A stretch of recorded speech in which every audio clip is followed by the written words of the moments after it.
संगीत सरिता।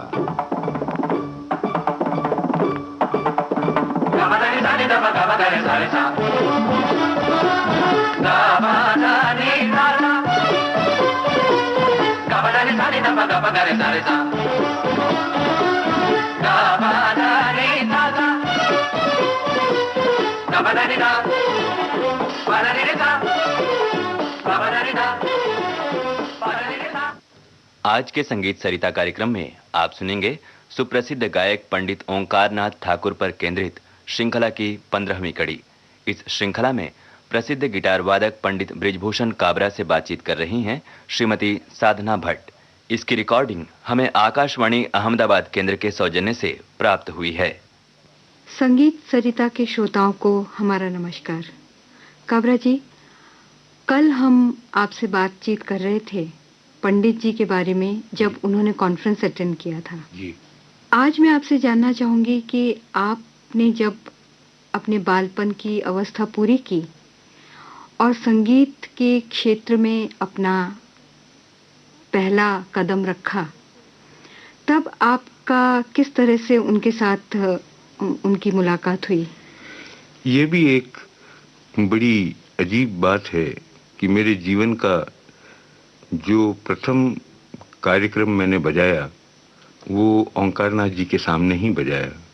ये एक संपूर्ण योगानुयोग था, क्योंकि जब ये गिटार लेकर पहली बार मैं जोधपुर गया था तो मेरे पिताजी को बड़ी हंसी आई कि अपने घर के अंदर तुम सितार सीखो, वीणा सीखो, सरोद सीखो, ये तुम क्या उठा के लाए हो? तो मैंने कहा मुझे इसकी आवाज़ बहुत अच्छी लगती है और मैं तो यही बजाऊंगा। तो उन्होंने कहा अगर तुमको अपने में इतना आत्मविश्वास है तो मैं ये नहीं कहूँगा कि तुम ये मत बजाओ, लेकिन तुम इसको किसी योग्य गुरु से ज़रूर सीखो और तुम्हारे में अगर इतना विश्वास है तो 1 साल बाद मैं तुम्हारा एक कॉन्फ्रेंस में प्रोग्राम रखूँगा, उसमें तुमको बजाना है।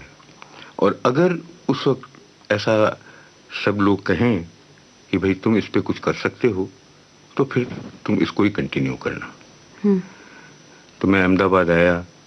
सौभाग्य से अली अकबर खान साहब का उस वक्त इधर आना भी हुआ। उनके पास मैं बम्बई भी गया और साल भर उनके पास अच्छी तरह से सीखा ही। और मुझे ये पता नहीं था कि मैं जो कॉन्फ्रेंस में बजाने जा रहा हूँ तो वहाँ पर जयपुर के अंदर पिताजी ने एक अनूठा प्रोग्राम रखा था।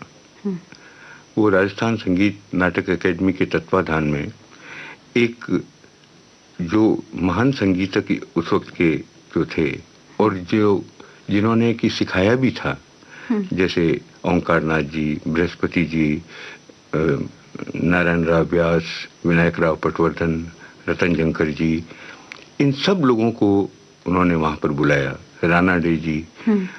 और ये कि भाई संगीत आखिर सिखाना किस तरह से चाहिए, क्योंकि अपने तो इतने इसके अंदर विरोधाभास हैं। ये स्वर ऐसे लगना चाहिए, ये इतना कोमल होना चाहिए, इतने श्रुति का होना चाहिए। ये तो किसी भी चीज़ के अंदर कोई पैरामीटर्स जो है वो एक से नहीं है। तो उन्होंने कहा कि हम एक 6 शिष्यों की जो टुकड़ियों में एक क्लास जो है वो 3 दिन के लिए आप सब लोगों को दे देते हैं और एक ही राग सिखाना है। तो वो आप लोग उन 3 दिन में किस तरह से उसको जो सिखाएंगे उसको हम पूरा रिकॉर्ड करेंगे। फिर हम देखेंगे कि किसके जो विचार हैं वो आगे की शिक्षा के लिए सबसे योग्य हैं। और ये सेमिनार का जो कल्मिनेशन जो हुआ वो एक संगीत कॉन्फ्रेंस में हुआ, जिसमें कि जो सब आए थे उन्होंने भी परफॉर्म किया और उसमें हमको बजाने का हुआ। तो जब मैंने वहाँ इन सब दिग्गजों को देखा तो मैं तो बहुत घबरा गया। मैंने कहा कि ये तो अच्छे फंसे अपने, ये इतने बड़े बड़े लोगों के सामने मैं क्या बजाऊंगा और साल भर में जो सीखा भी है। और उस वक्त तक मैंने खास तबले के साथ बजाया भी नहीं था। अधिकतर उस्ताद भी गाना गा के सिखाते थे और जो है और कभी ताल वाल पे ध्यान भी नहीं दिया था।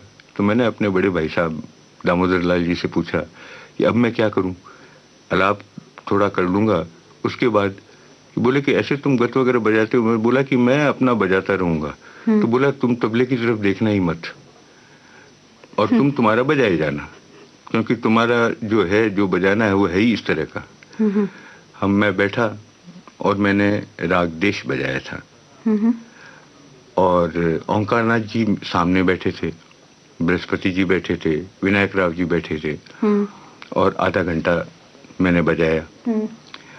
आधा घंटा बजा के जब मैं उठा तो ओंकारनाथ जी स्वयं स्टेज पर आए। वो बोलने लगे कि तुम्हारा सरनेम भी काबरा है, क्या तुम शाहजी के कुछ लगते हो क्या? मेरे पिताजी अच्छा। का जो टाइटल था। तो मैंने कहा जी मैं उनका बेटा हूँ। बोले जब भी ये संभव है कि इस साज के ऊपर तुम इस तरह की चीज कर सकते हो, बेटा इसको कभी छोड़ना मत, तुम्हारे हाथ में सुर है, और जो मैं ये देख रहा हूँ कि तुम्हारे में संगीत की एक इनबिल्ट कॉन्शियसनेस है, एक लगन है। और एक सलाह तुमको और दूंगा कि मैं जानता हूँ तुम इसमें प्रगति करोगे और आगे भी बढ़ोगे, लेकिन कभी भी फ्री मत बजाना। तो मैंने कहा पंडित जी मैं तो शौक से मैंने तो संगीत सीखना शुरू किया है। तो बोले कि नहीं, अगर तुम ऐसे बजाओगे कोई तुमको इज्जत नहीं देगा, सब सोचेंगे कि ये शौकिया है या ये है। अपनी जगह बनाओ, जब लोग ये समझेंगे कि अगर इतनी फीस तुमको देनी पड़ती है तो अपनी कीमत का एक बार ये मूल्यांकन कराओ कि तुम्हारा संगीत जो है वो किस लेवल का है। तो इसके लिए बोलता हूँ, मैं जानता हूँ कि तुम्हारे लिए ये फीस कोई मायने नहीं रखती है, पर संगीत को हमेशा किसी से आदर दिलवाओ, उसको महसूस हो कि अगर उसको सुनना है तो उसको भी उसके लिए कुछ चेष्टा करनी पड़ेगी जी। तो ये हमारी उस मुलाकात के अंदर उनका आशीर्वाद मिला बड़े प्यार से। और तब मैंने उनको बोला कि मैं जब छोटा था तब आप आए थे, आपकी गोदी में बैठा था। कह रहे कि तुम वही हो क्या? कि मैंने कहा मैं वही हूँ जी। और उन्होंने बड़े प्यार से कहा कि जीवन में तुम जरूर सफल होगे। और ये मेरी ओंकारनाथ जी से दूसरी मुलाकात थी। तो काबरा जी, हम श्रोताओं को आज के इस कार्यक्रम में आप ही का सबसे पहला सुना हुआ वंदे मातरम क्यों ना सुनाएं? बहुत ही अच्छा रहेगा।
संगीत सरिता कार्यक्रम में आज आप सुन रहे थे सुप्रसिद्ध गायक पंडित ओंकारनाथ ठाकुर पर केंद्रित श्रृंखला की 15वीं कड़ी। इस श्रृंखला में प्रसिद्ध गिटार वादक पंडित बृजभूषण काबरा से बातचीत कर रही थीं श्रीमती साधना भट्ट। इसकी रिकॉर्डिंग हमें आकाशवाणी अहमदाबाद केंद्र के सौजन्य से प्राप्त हुई। और अब आज का संगीत सरिता कार्यक्रम समाप्त होता है।